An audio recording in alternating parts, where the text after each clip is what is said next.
오늘 본문을 보면 이스라엘 백성들이 가나안에 들어가면 광야 생활과는 전혀 다른 화려한 도시 문화가 펼쳐집니다. 모든 행복을 가져다 줄 것 같은 마법의 자루처럼 보이는 것이지요. 하나님은 권면합니다. 너희들은 나의 사랑을 받는, 나의 택함을 받은 약속의 자녀들이다. 이 정체성을 잃어버리지 마라. 이스라엘이 어떤 사람들입니까? 하나님의 기뻐하심을 입은 대상입니다. 하나님의 사랑하심을, 택함을 입은 사람들입니다. 왜 이스라엘인가? 직원으로 말하면 왜 나인가? 그렇게 질문할 수 있지요. 힘이 있기 때문이 아닙니다. 다른 사람들보다 특별한 어떤 택할 만한 조건이 있기 때문이 아닙니다. 하나님이 너 아니면 안 된다는 것이지요. 이스라엘 아니면 안 된다는 것입니다. 그것이 우리에게 복음이지요. 우린 자꾸 어떤 조건을 가지고 이런 부분을 하면 하나님께서 더 사랑하겠지, 이걸 하면 덜 사랑하시는가? 그걸 하나님에게 잣대를 대고 내 자신에게도 냅니다. 그러나 하나님은 우리를 사랑하셨고 너 아니면 안 된다고 하는 것입니다. 그것이 하나님의 사랑입니다. 이런 사랑을, 이런 은혜를 받은 우리가 가나안 이 문화 속에 어떻게 살아가야 하는가 계속적으로 반복해서 말씀하고 있는 것이지요.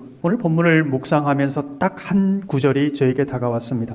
그것이 내게 올무가 되리라. 올무라는 것은 함정이지요. 우린 이 구절을 들을 때 하나님께서 마치 우리가 사는 길에 올무를 놓고 지켜보시다가 하나님의 뜻대로 살지 않다가 딱 걸리면 입술로는 나를 사랑한다고 말하면서 너희 행위가 그밖에 되지 않는 거야. 그럴 줄 알았다. 그렇게 살면 어떻게든지 한번 당겨봐라. 하나님의 사랑은 이런 것일까요? 하나님은 그런 사랑이 아닙니다. 오늘 본문에서 하나님께서는 그것이 내게 올무가 되리라, 이 한마디 속에 얼마나 큰 사랑을 베풀고 있는지, 어떤 긍휼을 베풀고 있는지 우리에게 말씀하고 있는 것이지요. 하나님께서는 바로와 애굽에서 인도하여 내실 때에 그 일을 꼭 기억해야 한다. 가나안을 살아가면서 그때 어떻게 인도하여 내셨는지, 어떤 큰 권능으로 이적과 기사로 인도해 내었는지 꼭 기억해라, 이렇게 말씀하고 있습니다. 이집트에서 인도하여 내실 때에 천지가 진동하는 그 하나님의 능력을 보이셨습니다. 근데 우리가 주목해 보는 것은 바로 이집트를 나오자마자 그들이 어디 앞에 서는가? 홍해 앞에 섭니다.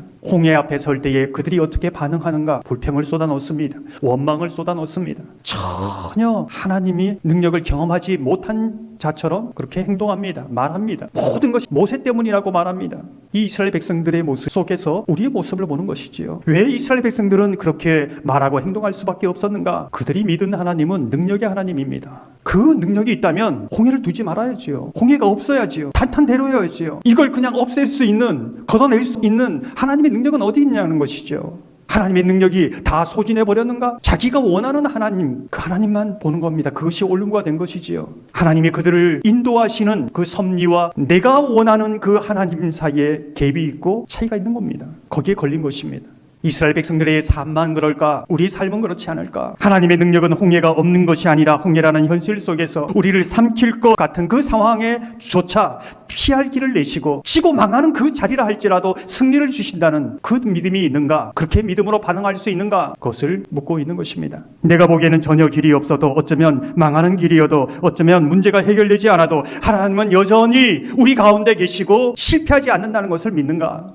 우리가 오늘 본문을 보면서 그것이 내게 올무가 되리라. 왜 올무가 항상 이스라엘 백성 가운데 있었을까? 그 올무는 무엇인가? 홍해 앞에 선 이스라엘 백성들처럼 우리도 그렇게 합니다.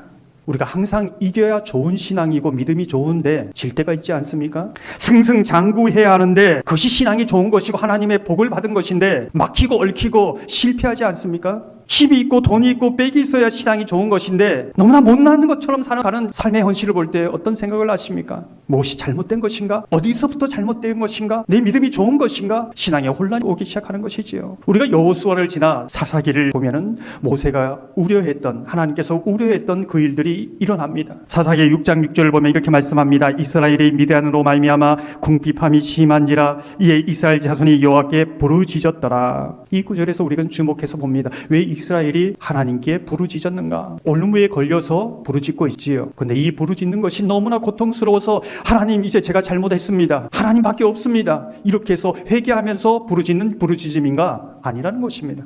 사실 그들은 올무에 걸려있지만 올무를 좋아합니다. 기뻐합니다. 전혀 올무를 올무로 보지 않는 것이지요. 그럼 왜 부르짖느냐? 올무를 올무로 깨닫게 하기 위해서 하나님께서 보낸 고난 때문에, 미디안 때문에 고통스러워서 부르짖는 것입니다.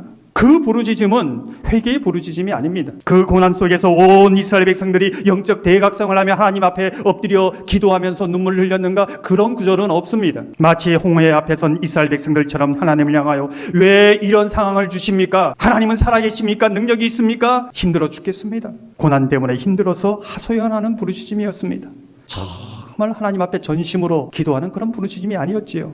올무를 올무인지 알지 못하고 고난을 고난으로 알지 못하는 그들 향해서 하나님은 한없는 긍휼을 베푸십니다. 사사를 세우고 그들 통해 말씀을 전하고 능력으로 그들을 건져냅니다. 구원해냅니다. 그런데 놀라운 것은 그 말씀을 듣지 않습니다. 그것이 하나님의 능력인지도 알지 못합니다. 지금 하나님이 일하고 계시는 거 전혀 알지 못합니다. 하나님은 그들을 바라보면서 눈물을 흘리고 있는데 엉엉 울고 있는데 자식은 멀뚱멀뚱 그 눈물 흘리는 부모의 얼굴을 보면서 왜 눈물을 흘리는지 이상하게 생각합니다. 중요한 사실은 그 자녀의 모습이, 이 이스라엘 백성들의 모습이 이 시대를 살아가는 우리의 모습은 아닌가, 거기에 우리의 탄식이 있다는 것이지요.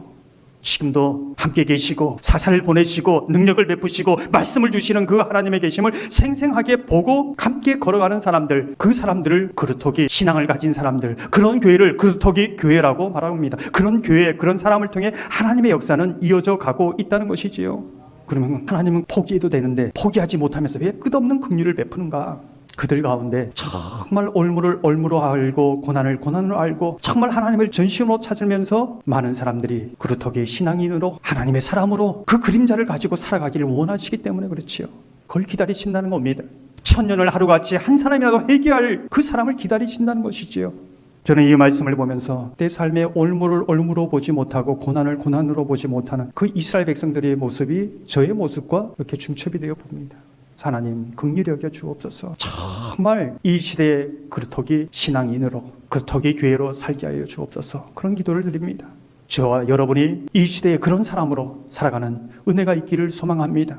하나님께서 우리의 눈과 마음을 열어서 올무를 올무로 알고 고난을 고난으로 알아 이 시대에 우리 가운데 함께 계시는 그 하나님을 볼 수 있는 그런 은혜가 있기를 소망합니다. 인생의 홍해 앞에서 우리의 다가오는 고난 앞에서도 피할 길을 주시고 지고 망하는 자리에서도 승리를 주시는 그 주님을 믿음으로 바라보며 순전한 믿음을 가지고 살아가는 저와 여러분 되기를 주님의 이름으로 축원합니다.